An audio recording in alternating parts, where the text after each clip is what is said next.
coming back, do you think? He just left. Not just left. That was 3 minutes ago. Yeah, he'll be back in a second. This isn't right. You don't just leave your bags unattended in the airport. They specifically ask you if your bag has been out of your control at any time. Right. This seems pretty out of his control to me. How's he gonna tell the truth now? He's gotta answer the question. He's probably already been, he's probably already told the guys that checked him. They're not gonna ask again. So he gets off scot-free. It's totally responsibility. I mean, how does he know that we're not terrorists waiting to plant the bomb in his bag? Maybe he's the trusting soul, the last one on Earth. Believes in the goodness of humankind. Exactly. There's a reason their kind's going extinct, you know. I'm gonna move. Do you wanna move? Why? It's just a bag, sweetheart. Why did he leave it? Maybe he went to the bathroom. It's just down the hall. He was walking rather quickly, wasn't he? I don't know. I had barely glanced at him. There's only one reason you need to walk quickly away from a bag, Marty. I've been known to walk quickly to the bathroom on occasion, Georgia. Did you leave a suitcase behind? No. So let's just move. I'm not gonna run all over the airport because you're scared of a bag. Maybe he's forgetful. Maybe as early as Alzheimer's, or he's rushing to his wife in the hospital because she just gave birth. There's dozens of reasons he could have left his bag. Why isn't he coming back? But no one has spent more than 3 minutes in the bathroom on occasion. Come on. Let's just move over there. I'm not running all over the airport because you're scared of a bag. I'm not asking you to run all over. Just over there, you know, by the McDonald's. Do you think the McDonald's is gonna protect you? Please. I want to die with my dignity, not with chicken McNuggets and fry grease. Fine.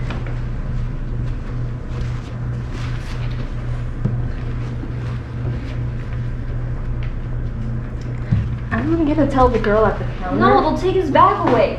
Exactly. There are laws about this. There's no law against leaving a bag in front of a chair at the airport. There are laws against planting bomb. And do we know that's a bomb? Odds are way over 90%, I'd say. That's a bag with shirts, shaving stuff, and old toothpaste.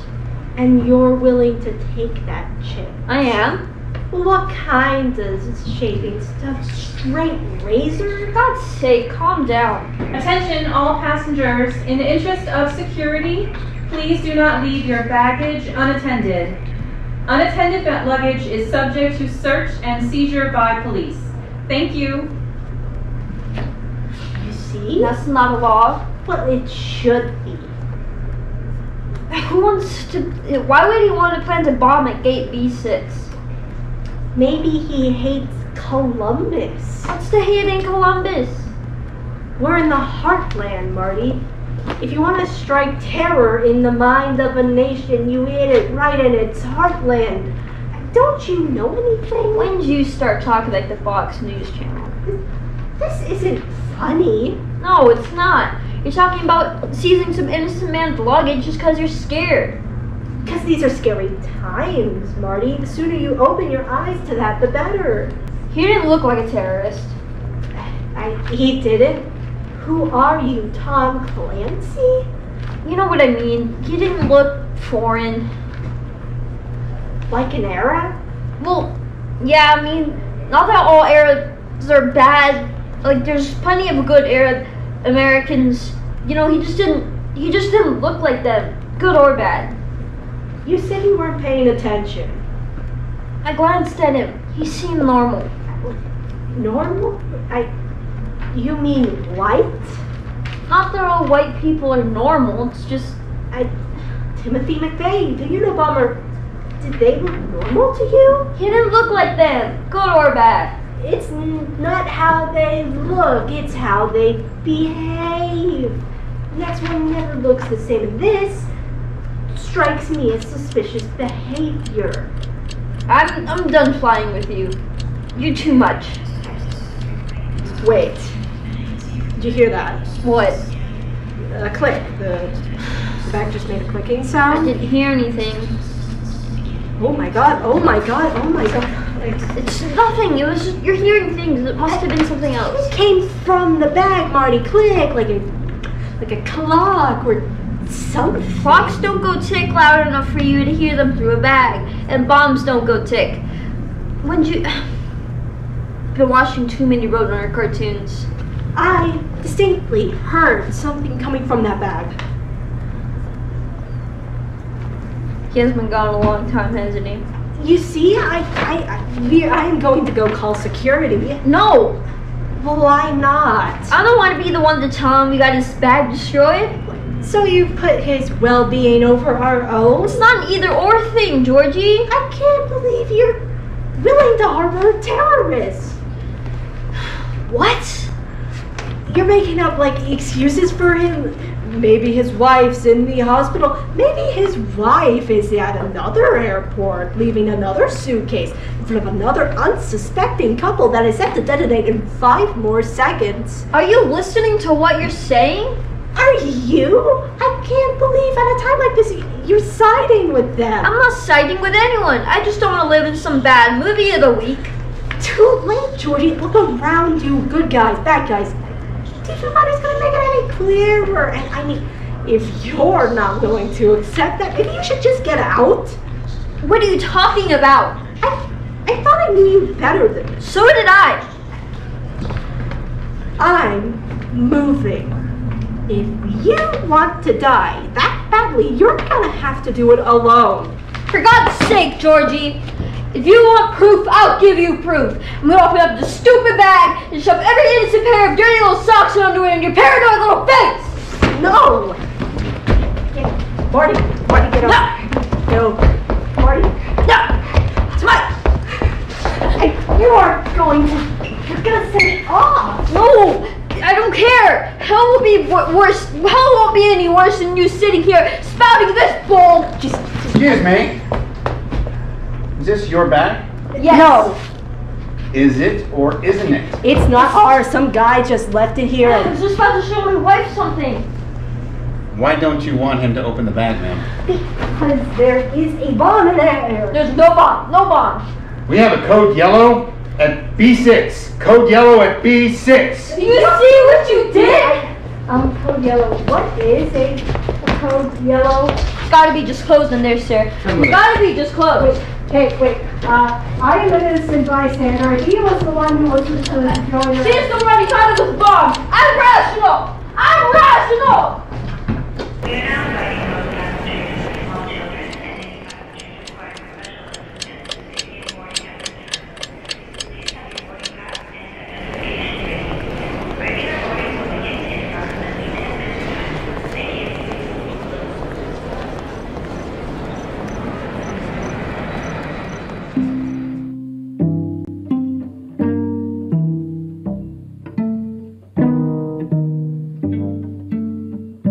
The power of charity sows deep in my heart, and I reap and gather the wheat in bundles, and I give them to the hungry. My soul gives life to the grapevine, and I press its bunches, and I give juice to the thirsty. Heaven fills my lamp with oil, and I place it at my window to direct the strangers through the dark. And I do all of these things because I live in them. And if destiny should tie my hands and prevent me from doing, then death will be my only desire, for I am a poet, and I cannot give, then I shall refuse to receive.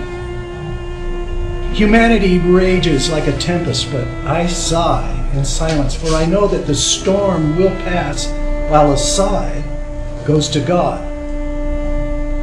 Humankind clings to earthly things, But I seek ever to embrace the torch of love, so it will purify me by its fire and sear inhumanity from my heart. Substantial things deaden a man without suffering. Love awakens him with enlivening pains. Humans are divided into different clans and tribes and belong to different countries and towns, but I find myself a stranger to all communities and belong to no settlement. The universe is my country, and the human family is my tribe. Men are weak, and it's sad that they divide amongst themselves. The world is narrow, and it is unwise to cleave into kingdoms and empires and provinces. Humankinds unite themselves, one to destroy the temples of the soul, and they join hands to build edifices to earthly bodies. So I stand alone listening to the voice of hope in my deep self saying, as love enlivens a man's heart with pain, so ignorance teaches him the way of knowledge. Pain and ignorance lead to great joy and knowledge, because the Supreme Being has created nothing vain under the sun. I have a yearning for my beautiful country, and I love its people because of their misery. But if my people rose, stimulated by plunder, and motivated by what they call patriotic spirit to murder, and invaded my neighbor's country, then upon the committing of any human atrocity, I would hate my people and my country. I sing the praise of my birthplace and long to see the home of my children. But if the people in that home refuse to shelter and feed the needy wayfarer, I would convert my praise into anger and my longing to forgetfulness. My inner voice would say, the house that does not comfort the need is worthy of naught by destruction. I love my native village with some of my love for my country. And I love my country with part of my love for the earth, all of which is my country. And I love the earth with all of myself because it is the haven of humanity, the manifest spirit of God. Humanity is the spirit of the Supreme Being on earth, and that humanity is standing amidst ruins, hiding its nakedness behind tattered rags, shedding tears upon hollow cheeks, and calling for its children with pitiful voice. But the children are busy singing their clan's anthem. They are busy sharpening the swords and cannot hear the cries of their mothers. Humanity appeals to its people, but they listen not. We're one to listen and console a mother by wiping her tears. Others would say, he is weak, affected by sentiment. Humanity is the spirit of the Supreme Being on earth, and that Supreme Being preaches love and goodwill, but the people ridicule such teachings. The Nazarene Jesus listened, and crucifixion was his lot. Socrates heard the voice and followed it, and he too fell victim in body. The followers of the Nazarene and Socrates are the followers of deity, and since people will not kill them, they deride them, saying ridicule is more bitter than killing. Jerusalem could not kill the Nazarene, nor Athens Socrates.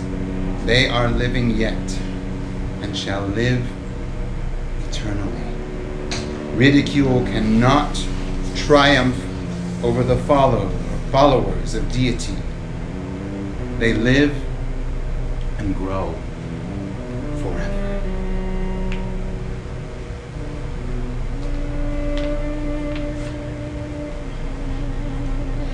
Thou art my brother, because you are human, and we both are sons of one Holy Spirit.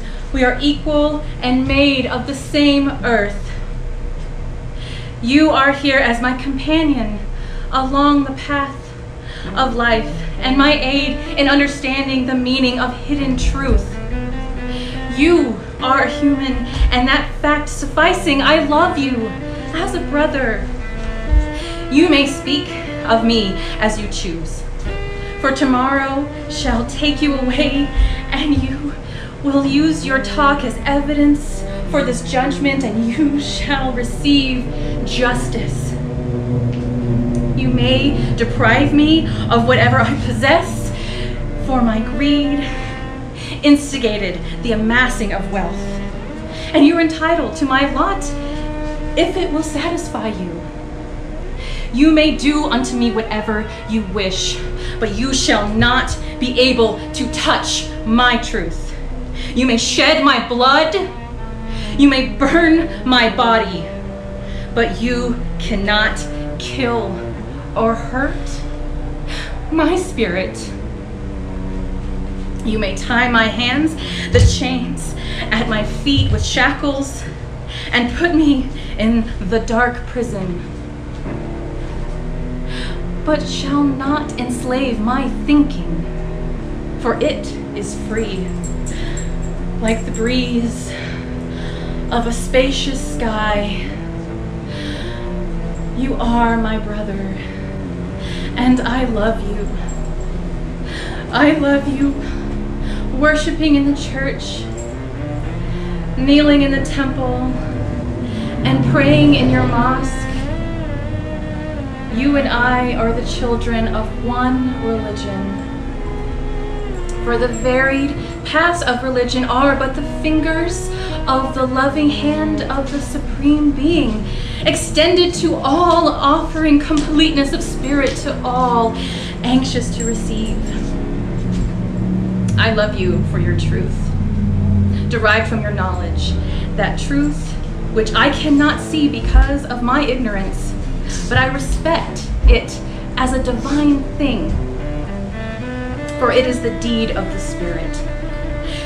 Your truth shall meet my truth in the coming world and blend together like the fragrance of flowers, and becoming one whole and eternal truth, perpetuating and living in the eternity of love and beauty.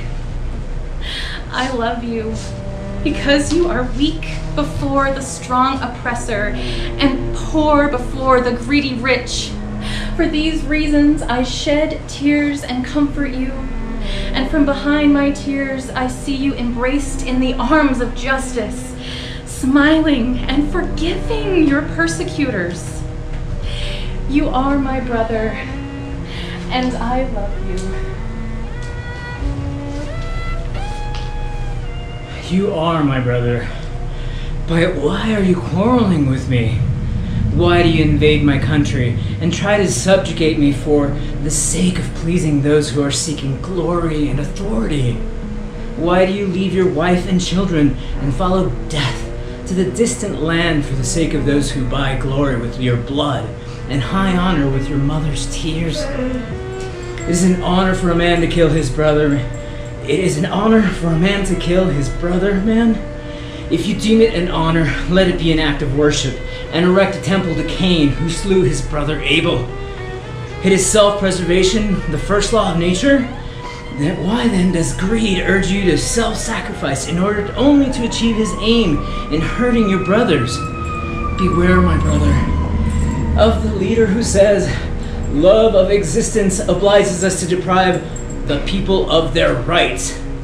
Say unto you but this: protecting others' rights is the noblest and most beautiful human act. If my existence requires that I kill others, then death is more honorable to me. And if I cannot find someone to kill me for the protection of my honor, I will not hesitate to take my life by my own hands. for the sake of eternity before eternity comes. Selfishness, my brother, is the cause of blind superiority, and superiority creates clanship. Clanship creates authority, which leads to discord and subjugation. The soul believes in the power of knowledge and justice over dark ignorance. It denies the authority that supplies the swords to defend and strengthen ignorance and oppression. That authority which destroyed Babylon and shook the foundation of Jerusalem and left Rome in ruins is that which made people call criminals great men, made writers respect their names, made historians relate the stories of their humanity in manner of praise. The only authority I obey is the knowledge of guarding and acquiescing in the natural law of justice. What justice does authority display when it kills the killer, when it imprisons the robber, when it descends on a neighborhood country and slays its people? What does justice think of the authority under which a killer punishes the one who kills and a thief sentences the one who steals? You are my brother, and I love you, and love is justice, and its full intensity and dignity. If justice did not support my love for you, regardless of your tribe and community, I would be deceiver, concealing the ugliness of selfishness behind the outer garment of love.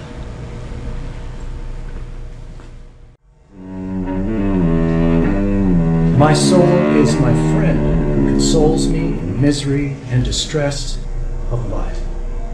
And he who does not befriend his soul is an enemy of humanity, and he who does not find human guidance within himself will perish desperately. Life emerges from within and derives not from environs. I came to say a word, and I shall say it now, but if death prevents its uttering, then it will be said tomorrow, for tomorrow never leaves a secret in the book of eternity. I came to live in the glory of love and the light of beauty, which are the reflections of God.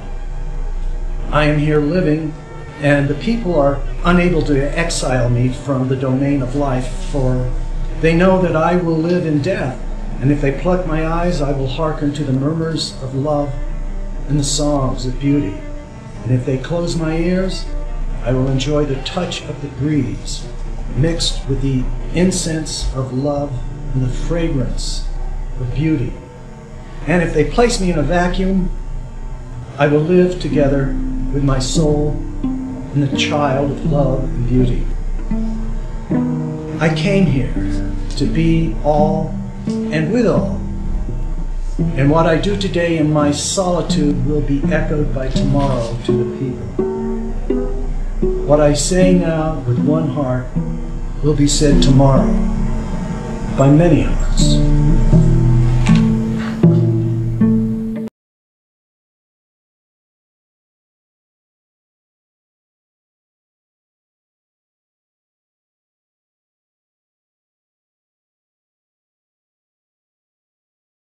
Wasn't that fun? Happy stations, glad you came to see extravaganza. Silly that you know, stars and laughs ago.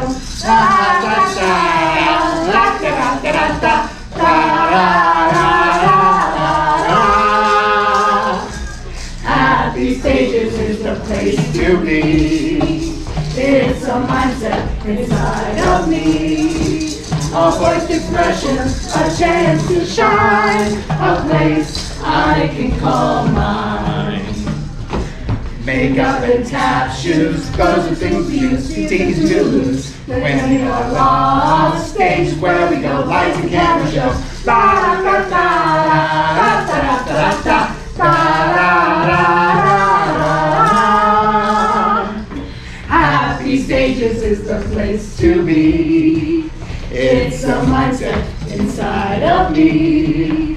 A voice expression, a chance to shine, a place I can call mine. Time for counseling, booze and English shows, make them wrong, you know. Aren't you curious? Self-discovery, for the truth to see. Da da da da da da da da da da da da da. Happy stages is the place to be. It's a mindset inside of me. A voice expression, a chance to shine, a place I can call mine.